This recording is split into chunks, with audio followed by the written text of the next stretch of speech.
Joining us now exclusively, the president of McDonald's USA, Joe Erlinger. Good morning. Good to see you. Thanks so much for having me. So you just announced this promotion. Restaurants don't cut prices for fun. Did consumers essentially force your hand by being fed up?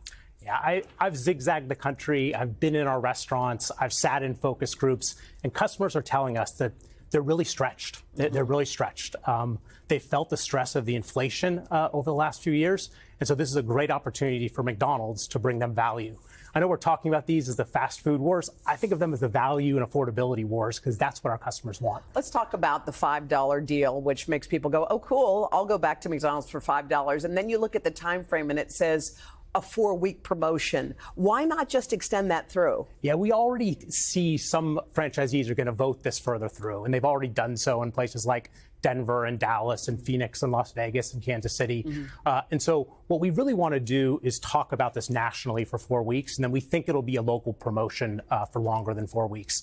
And like the spot just said, you always have opportunities to go into your local McDonald's and find the local deals that they have, and the app offers great value every day. Well, you know your competitors are trying to eat you for breakfast, right? They've announced either a $3 meal, I think that's at Wendy's, or they're saying, oh, it's going to be all summer. So, I mean, ultimately, that's good for consumers. Do you expect to have to continue to face these pressures and continue to lower prices like this? You know, I never think of satisfying customers as facing a pressure. I think this is a great thing for our business. It's a great thing for our customers. And so we'll stick to it. As long as our customers need value, we're going to provide it to them. I mean, the thing that went viral was that I think that $18 hamburger in Connecticut, and everyone went crazy over it. And you went on to say, well, wait a sec. I can't remember what your exact words were, but you call a lot of this stuff simply not true, that cases like these are outliers.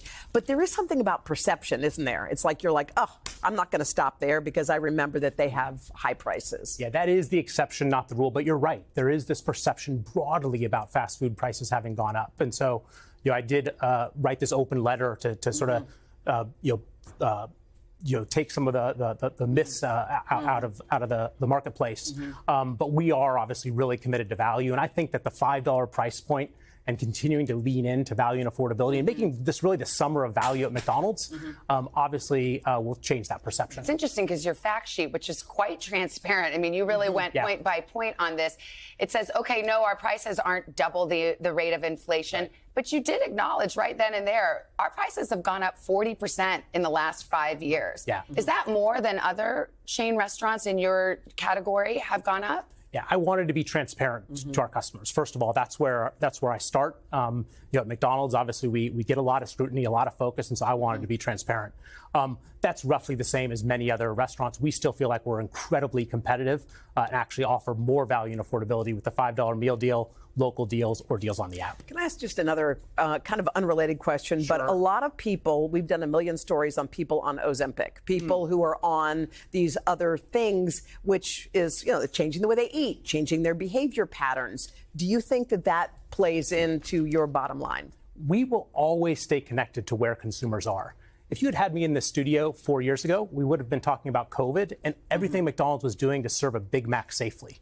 So if customers move to taking more products like Ozempic, we'll make sure to be there for whatever needs they have coming from restaurants like McDonald's. Is that like the opposite of supersize?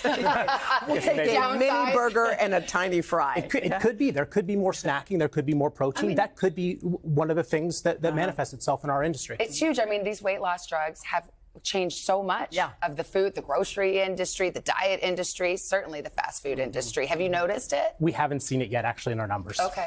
Wow. Joe Erlinger, thank you so much. Thank you, Joe. We appreciate it. Appreciate it very much. All right. Time now. Another check of the weather. We got Mr. Roker. Hey, Al. What about the McRib? Yeah. Oh my God. I knew he was going to ask about it. Year-round. He wants the McRib. The McRib. Year-round. And just FYI, I did ask. Just asking for a friend. It's coming later this year. Okay. That's we'll be back. what I'm talking We'll be back. There That's you go. the I news. did ask about the shake machine. Why? Yeah. That's the headline. McRib's coming back. McRibs. All right. Cool. Broke a little news.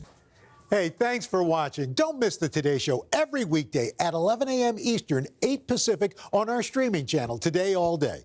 To watch, head to today.com/allday or click the link right here.